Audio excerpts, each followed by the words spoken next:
जय हिंद, बहुत स्वागत है आपका। आप देख रहे हैं लाइव टाइम्स। मैं हूं आपके साथ पिंकी धनखड़। खबरों के खास बुलेटिन की शुरुआत करेंगे और बुलेटिन में बात करेंगे बीएमसी चुनाव को लेकर। क्या मुंबई में महाविकास आघाड़ी का किला बिखर गया है? इस बार बीएमसी चुनाव में क्या होने जा रहा है? क्या बीजेपी मुंबई पर राज करेगी या फिर इस बार मुंबई पर होगा ठाकरे ब्रदर्स का कब्जा? जी हाँ, यह बड़े सवाल हैं और फैसला 15 जनवरी को मुंबई की जनता करेगी। दरअसल बीएमसी चुनाव 2026 में बीजेपी और शिवसेना के बीच सीटों का बंटवारा हुआ है, जिसमें बीजेपी 137 सीटों पर और शिवसेना शिंदे गुट 90 सीटों पर चुनाव लड़ेगी। यह आंकड़ा गठबंधन में स्पष्ट बड़े भाई की भूमिका बीजेपी को देता है, जो मुंबई की राजनीति में नए नियंत्रण के संकेत हैं।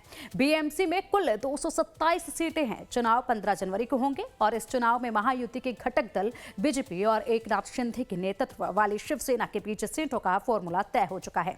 बीजेपी का 137 सीटों पर चुनाव लड़ना इस बात का संकेत है कि वे न केवल बीएमसी में सत्ता हासिल करने के लिए मजबूत दावेदार हैं, बल्कि मेयर पद पर भी बीजेपी अपनी पकड़ चाहती है। वहीं इस बार बीएमसी चुनाव में गठबंधन का समीकरण बेहद दिलचस्प है। आइए वो आपको समझाते हैं कि कैसे बीजेपी और शिंदे कि शिवसेना किस तरीके से मजबूती दिखाती है। बीजेपी शिवसेना डबल इंजन के विकास हिंदुत्व के एजेंडे पर है। बीजेपी बड़े भाई की भूमिका में है। चुनाव के बाद पता चलेगा असली शिवसेना क्या है, मुंबई की विरासत किसके पास है, ये भी पता चलेगा। इसी के साथ ठाकरे ब्रदर्स और एनसीपी एसपी का गठजोड़ जो है उसको लेकर भी समझिए। मराठी मानुस एजेंडा मुंबई की अस्मिता का सवाल है। ठाकरे ब्रांड एक मंच पर नजर आए। मराठी वोटों के बिखराव को रोकना मकसद यहां पर साफ तौर पर नजर आ रहा है। उसी के लिए यहां पर लगातार मेहनत की जा रही है। बीएमसी पर कब्जा मुख्य मकसद है। क्या इसमें कामयाब होंगे, ये देखना होगा। अब चलिए बात कांग्रेस और वंचित बहुजन आघाड़ी महागठबंधन की। कांग्रेस एमवीए से अलग हुई है। प्रकाश अंबेडकर के साथ गठबंधन हुआ। वीबीए के साथ नया मोर्चा बनाया गया। दलित, मुस्लिम, उत्तर भारतीय वोटों को एकजुट करने की कोशिश यहां पर नजर आ रही है। क्या इसमें कामयाब होंगे, ये परिणाम बताएंगे। जी हाँ, ये मौजूदा हालात हैं मुंबई में राजनीतिक पार्टियों की। और चलिए अब आपको ये भी बता देते हैं कि किस दल के पास कितनी सीटें हैं और उसके बाद यहां पर जो परिणाम सामने आएंगे उसमें पता चलेगा कि किसकी मेहनत रंग लाई। बीएमसी में किसका गठबंधन है, किसके साथ है। बीजेपी और शिवसेना शिंदे गठबंधन है। यहां पर इनमें सीटों के बंटवारे को लेकर अगर बात की जाए तो बीजेपी के पास 137 सीटें हैं, तो वहीं शिवसेना शिंदे जो है वो 90 सीटों पर अपने उम्मीदवार उतार रही है। इनके पास 90 सीटें हैं। शिवसेना और यूबीटी को लेकर अगर हम बात करें, एमएनसी एनसीपी शरद गठबंधन को लेकर अगर हम बात करें तो यहां पर सीटों का बंटवारा कुछ इस तरीके से है। शिवसेना यूबीटी के पास 163 है, एमएनएस के पास है 53 और एनसीपी शरद के पास है 11 सीटें। वहीं अब बात कर लेते हैं कांग्रेस और वीबीए गठबंधन की। कांग्रेस के पास है 165 सीटें और बात की जाए वीबीए की तो वीबीए के पास है 62 सीटें और 165 और 62 सीटों का ये बंटवारा यहां पर है। यहां ये भी समझना जरूरी है अब कि मुंबई में ऐसे कौन से दल हैं जो अपने दम पर मैदान में हैं, तो इनकी भी बात कर लेते हैं। एनसीपी अजीत जो कि अपने दम पर हैं, इनके पास 94 उम्मीदवार हैं। आरपीआई की बात करें तो ये भी अपने दम पर है, इनके पास 38 उम्मीदवार हैं। समाजवादी पार्टी की ही बात कर लेते हैं, ये इनके पास 83 उम्मीदवार हैं और 83 उम्मीदवारों के साथ अपने दम पर समाजवादी पार्टी चुनावी मैदान में है।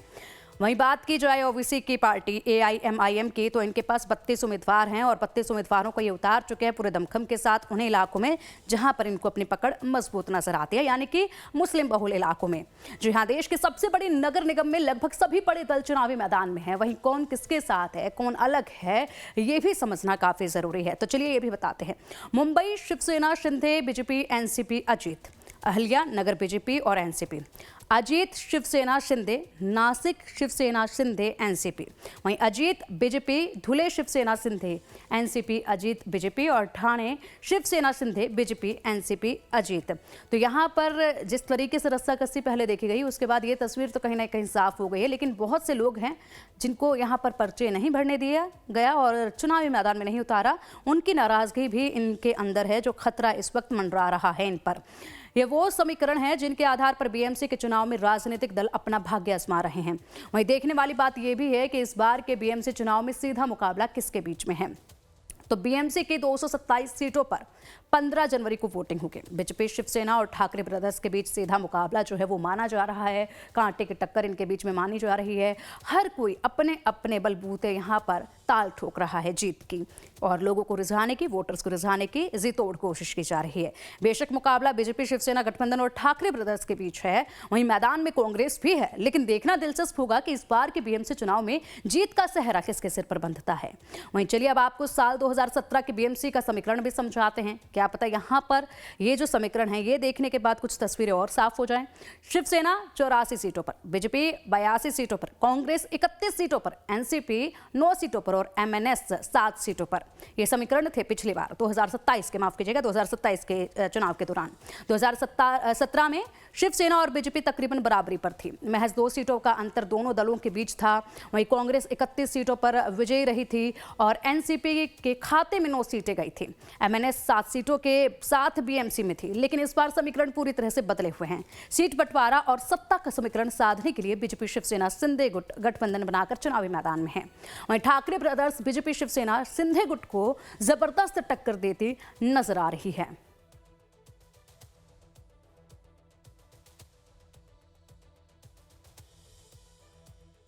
तो देश की आर्थिक राजधानी मुंबई में कई ऐसी जगह हैं जहां आज भी लोग साफ सफाई, पीने के पानी और अस्पताल जैसी बुनियादी सुविधाओं के लिए जंग लड़ रहे हैं। जी हां, यह हकीकत है। मुंबई के बांद्रा खेरवाड़ी के वार्ड नंबर 95 में ना तो पीने का साफ पानी आता है और ना ही साफ सफाई पर निगम का ध्यान है। वार्ड के लोगों को हॉस्पिटल के लिए लगभग 1 घंटे की दूरी तय करनी पड़ती है। वार्ड नंबर 95 में इस बार कांग्रेस के उम्मीदवार विनोद गुप्ता हैं और उनके सामने शिवसेना यूबीटी के चंद्रशेखर वाइकनकर खड़े हैं। वार्ड की जनता का कहना है कि ऐसे नगर सेवक बने जो लोगों से जुड़ा हो और विकास कार्यों को प्राथमिकता दें। 15 जनवरी को बीएमसी चुनाव है और लगातार हम आपको ग्राउंड जीरो से रिपोर्ट दिखा रहे हैं, जगह जगह जाके जो मुंबई कर रहे हैं उनकी राय जानने की कोशिश कर रहे हैं। ऐसे में हम आज पहुंचे हैं वार्ड नंबर 95 बांद्रा के खेलवाड़ी का।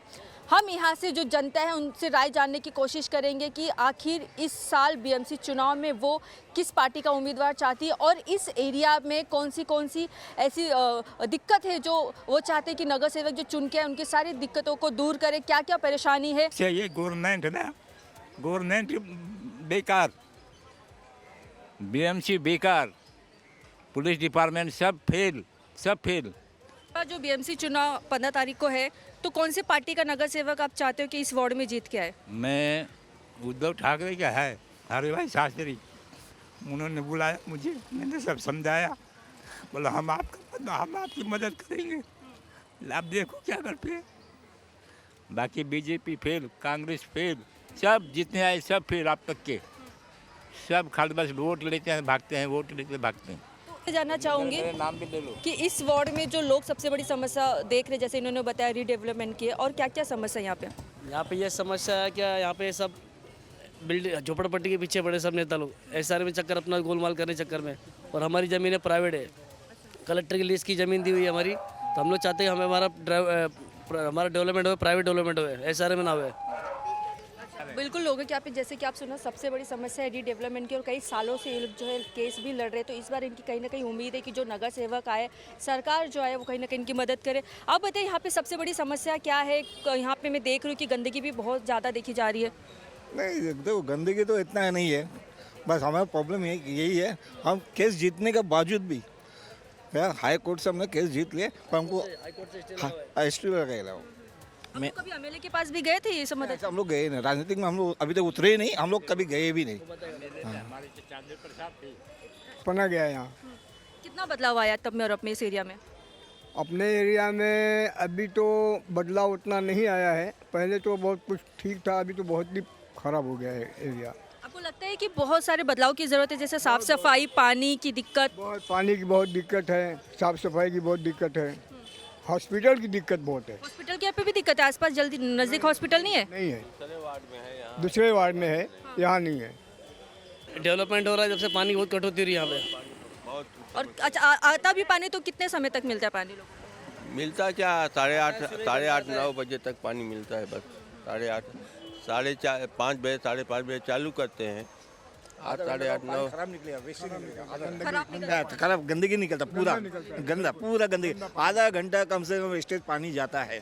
पानी भी साफ नहीं मिल रहा पीने के लिए। कपड़ा, उससे कपड़ा भी नहीं धोता, बदबू मारेगा। अगर वो कपड़ा धोने जाएंगे तो उसमें भी बदबू मारता पानी में। मेन बात तो ये है, उसको आधा घंटा तो खोल के रखो, या तो फिर उसको आधे एक घंटा बाद में चाहो, फिर भी गंदा आएगा वो। तो आप लोग ने कभी यहाँ के एमएलए से कंप्लेन नहीं किया इस तरीके से?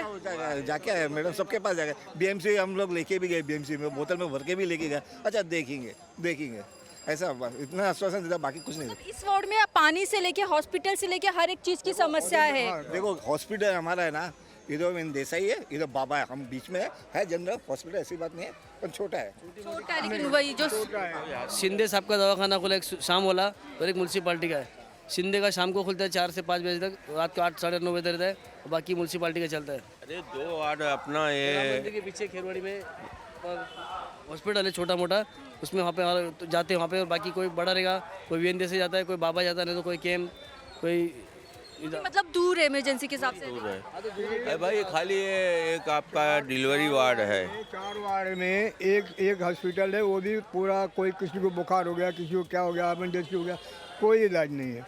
इतना समस्या है कि हद से ज़्यादा। बहुत गंदा पानी आता है पीने के लिए। गंदा भी पानी आता भी नहीं है। और मेरे ख्याल से वो लोग ये भी करते हैं, कटौती भी इतना करते हैं कि कभी जल्दी छोड़ते हैं, कभी 2-3 आया लगातार साफ, कभी साफ आता, कभी कभी कीड़ा आता है पानी में। पानी में कीड़े आते, पीने वाले पानी में कीड़े आते हैं। पानी में कीड़ा आता है, और उसको जब हम लोग कंप्लेन करने जाते हैं ना तो कोई सुनता भी नहीं है। बहुत समस्या है, रोड नहीं साफ हो रहा, नाली नहीं साफ हो रहा। अभी गली गली में आप जाके देखो तो इतना सारा कचरा पड़ा है।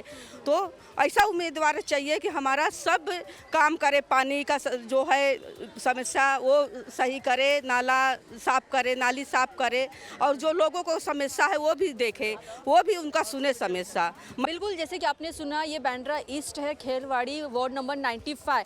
यहाँ पे अगर हम पहुँचे और पहुँचने के बाद अगर हम लोगों से जब बातचीत किया तो समझ में आया कि इस एरिया में सिर्फ एक दिक्कत नहीं है, तमाम पानी से लेके हॉस्पिटल से लेके साफ सफाई से लेके सारी दिक्कतें यहाँ पे लोग जो है फेस कर रहे हैं। और कारण बताया जा रहा है कि यहाँ पे पिछले कई साल से जो बीएमसी चुनाव नहीं हुआ है, जिसके चलते कोई भी नगर सेवक यहाँ पे नहीं रहा है। और कहीं ना कहीं यहाँ पे जो यहाँ के रहीवासी है वार्ड नंबर 95 के, इनका जो कहना है कि सबसे बड़ी समस्या पानी है। पीने का पानी जो आता है वो कहीं ना कहीं बहुत ज़्यादा गंदा होता है कि पीने लायक नहीं होता है।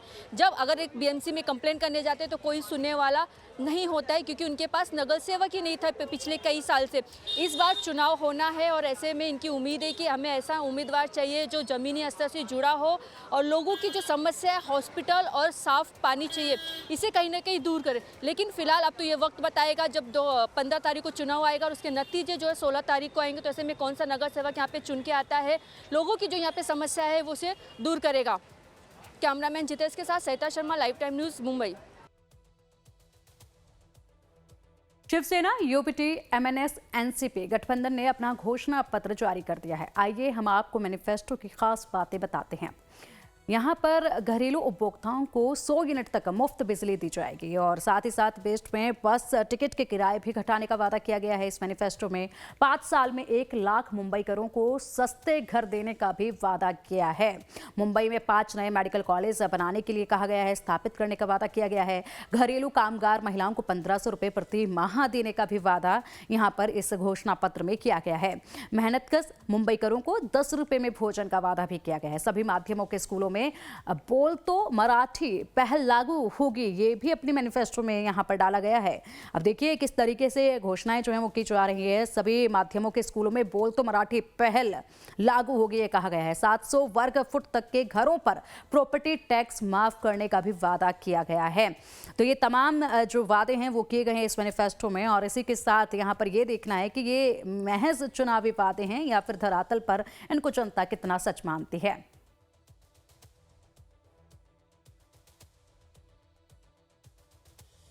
बीएमसी चुनाव के लिए ठाकरे बंधुओं को घोषणा पत्र दिया गया है। मुंबई का डिजिटल मैप बनेगा, ये कहा गया है। 20 साल बाद शिवसेना भवन में राज ठाकरे होंगे, क्या ये देखना होगा। और अपने घोषणा पत्र में बड़े वादे जो हैं वो किए हैं, जिसमें मुंबई का डिजिटल मैप बनाने का भी एक वादा जो है वो किया गया है।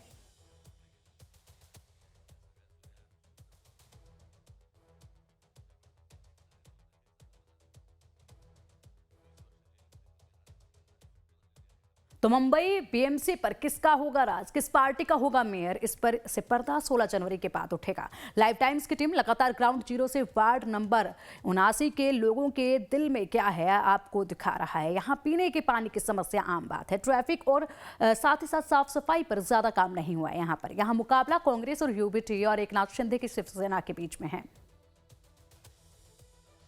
15 जनवरी से पहले तमाम पार्टियां लगी हुई हैं पूरी तैयारी से, पूरे जुगत से कि किस तरीके से तैयारी की जाए कि सामने वाले को पटकनी दी जाए।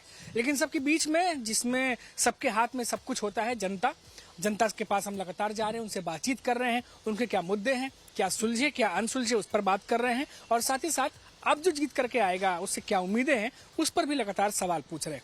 और इस वक्त मैं वार्ड नंबर 79 में खड़ा हूं, जो कि बहुत ज़्यादा ज़रूरी हो जाता है। ये वार्ड क्यों ज़रूरी है वो भी बताऊंगा आपको, लेकिन सबसे पहले हमारे साथ कुछ लोग मौजूद हैं, मैं आपको दिखाता हूं यहाँ पर, जिनसे हम लोग बातचीत करने वाले हैं। कुछ लोग यहाँ के स्थानीय लोग हैं, कुछ लोग हमसे टकराए जो कि कुछ कांग्रेस से भी जुड़े हुए लोग हैं, उनसे भी हम सवाल जवाब करेंगे। और पिछली बार क्योंकि यहाँ से शिवसेना जीती थी, तो इस बार बीजेपी, शिवसेना, कांग्रेस के बीच फाइट है, तो यहाँ के मुद्दे भी उठने लाजमी है। तो सबसे पहले शुरुआत करते हैं, कुछ लोगों के साथ बातचीत करते हैं। सर पहले आपका नाम बता दीजिए। मेरा नाम संतोष बागवे जी संतोष जी, ये बताइए कि जो पूरा एरिया है, हमने पहले भी देखा है कि ये शाम के वक्त बहुत क्राउडेड होता है। एक तो ट्रैफिक की समस्या हमको साफ साफ दिखाई दी, उस पर भी बताइएगा थोड़ा सा। और पानी की समस्या को भी हमको यहाँ के लोगों ने बताया जब हम लोग आ रहे थे कि समस्या बहुत है। ये वार्ड नंबर 79 है, वहाँ पे पंप हाउस जो ये है रोड है, उसमें सुबह आओ या शाम को या दोपहर को, जब भी आप आएंगे वो ट्रैफिक की बहुत बड़ी समस्या है। और रोड वाइंडिंग भी है, लेकिन वो अभी तक किया गया नहीं है। अभी 10 साल 2 बार तो शिवसेना का नगर सेवक है, लेकिन उन्होंने कुछ किया नहीं है। पानी की समस्या है, पानी की शॉर्टेज होना, कभी कभी पानी नहीं आना, पाइपलाइन फूट जाना। और ट्रैफिक की सबसे बड़ी समस्या अंधेरी में, अगर सबसे बड़ी समस्या अगर ट्रैफिक की है तो वो पंप हाउस रोड पे। तो वो समस्या दूर करने के लिए हमारे पानी की समस्या, यहाँ पर हमने सुना कि बीच में यहाँ पर किसी पाइप में चोट लगी थी या कुछ हुआ था वहाँ पे, तो उसके बाद पानी की समस्या बहुत लंबी चली थी यहाँ पर, कुछ ऐसा। नमस्कार, मेरा नाम बाळासाहेब जाधव, मी इथे स्थानिक असल्यामुळे आपल्याला स्थानिक माहिती सांगतो, मराठीमध्ये सांगतो। हे बंधू आहेत आपले मनीष भाऊ, ते रात्रंदिवस म्हणजे त्या विभागात काम करत असतात आणि पाण्याची समस्या, गटरची समस्या, हॉस्पिटलची समस्या, लोकांच्या सुखदुःखामध्ये जाण्याची समस्या असेल तर त्यांना मदत करण्याची त्याच्याकडे हे आहे। जो फाइट है वो जो है शिवसेना और कांग्रेस के बीच ज्यादा दिखाई दे रही है इस बार। मनीष जी, पहले तो आपसे हम बातचीत करेंगे सबसे पहले, क्योंकि हमने देखा कि कुछ लोगों से आपकी बातचीत भी हो रही थी। क्या शिकायतें आपसे कर रहे थे, क्योंकि आप इस बार लगातार इस बार चाह रहे हैं कि कांग्रेस जीते यहाँ से, तो क्या बातचीत हुई लोगों से, क्या कंप्लेन मिली आपको? पिछले कम से कम 30-35 सालों से यहाँ पर कांग्रेस का कोई भी उम्मीदवार मिला नहीं था और सीट मिली नहीं। 35 सालों से वहाँ पर बीएमसी में शिवसेना और बीजेपी की सरकार रही है ऑलरेडी। कर रहे हैं यहाँ पर, क्योंकि 2017 में जब चुनाव हुआ था तो शिवसेना के कैंडिडेट जो है यहाँ से जीत करके आए थे। 2022 तक कार्यकाल था, उसके बाद समाप्त हो गया था। और अब 9 साल बाद चुनाव है, तो लोगों की उम्मीदें भी ज्यादा हैं, समस्याएं ज्यादा है। कौन सोल्यूशन निकालेगा, जो कन्विंस कर सकता है, जिस पर जनता भरोसा दिखाएगी, वो जीतेगा। सर एक बात और जानना चाहेंगे, क्योंकि मैं बहुत 2-2.5 साल पहले जब यहाँ आया था तो हमने देखा था कि जो पूरा एरिया है वहाँ जाम तो लगता ही है। जाम की समस्या के अलावा पानी की समस्या लोगों को बहुत हुई है, बीच बीच में कटौती भी होती थी कुछ परसेंटेज तक, मई जून के खासतौर से महीने में। तो क्या वो समस्या अभी भी है या सुलझ गई है? देखिए, एक तो पहली बात बताता हूँ आपको मैं कि नगर सेवक का चुनाव है, नगर राजा का चुनाव नहीं है। नगर सेवक यानी नगर की सेवा करने वाला। यहाँ जो नगर सेवक का चुनाव लड़ते हैं वो समझते हैं कि मैं नगर राजा बन गया। तो पिछले 35 साल से यहाँ नगर राजाओं का राज है, नगर सेवक यहाँ पर कोई है ही नहीं। इन लोगों को समस्या की जानकारी है ही नहीं। दूसरी बात, जैसा मनीष मिश्रा जी ने बताया कि पढ़े लिखे लोग नहीं है, इनको कानून की जानकारी नहीं है, न इनको एक पैसे की कुछ लॉ की जानकारी की कोई समझ सके कि इस समस्या को सॉल्व कैसे किया जाए। पानी की समस्या है, तो पानी की समस्या सॉल्व कैसे होगी, ये पढ़ा लिखा उम्मीदवार ही तय कर सकता है। जो 7वीं 8वीं पास होगा उसको क्या मालूम कि किस तरीके से सॉल्व होगा। ऑफिसर जैसा घुमाएगा वैसा घूम जाएगा। दूसरा बात ऐसा है कि जितने बिल्डर्स है, कि नगर राजा जब आते हैं चुन करके, तो ये सिर्फ बिल्डर्स के लिए काम करते हैं, लोगों के लिए काम नहीं करते। ये नगर राजा पहले से तय है। एक नगर सेवक चुनाव जीतने के बाद में वो करोड़पति बन जाता है, नगर राजा बन जाता है। तो जब नगर राजा बन जाता है, आज भी जब हम ग्राउंड लेवल पर लोगों से बातचीत करने के लिए जब हम आते हैं तो बेसिक जो मूलभूत सुविधाएं हैं उन सुविधाओं को पाने के लिए भी एक आम नागरिक को जद्दोजहद करना पड़ता है, पानी के लिए लड़ना पड़ता है, अच्छी सड़कों के लिए लड़ना पड़ता है, साफ सफाई के लिए लड़ना पड़ता है। तो अगर इन चीजों के लिए आज भी ये बातें मुद्दे हैं लोगों के बीच में, तो फिर हम किस विकास की ओर जा रहे हैं और किस विकास की बात कर रहे हैं, ये अपने आप में सोचने वाली बात है। हर नेताओं को अपने गिरबान में एक बार जरूर देख के झांकना चाहिए कि हम जो बातें कर रहे हैं वो वाकई में हो भी रहा है, क्योंकि हर चुनाव इन्हीं मुद्दों पर लड़ा जाता है। फिलहाल लगातार ग्राउंड रिपोर्ट आपको दिखाते रहेंगे और जो भी पब्लिक के मन में है, जो भी चुनाव चल रहे हैं, जो कार्यकर्ताओं के मन में है या फिर जो नेता बात कर रहे हैं, वो तमाम बातें आप तक पहुंचाते रहेंगे। कैमरामैन नयन जादव के साथ मनीष कुमार सिंह, लाइव टाइम्स, मुंबई।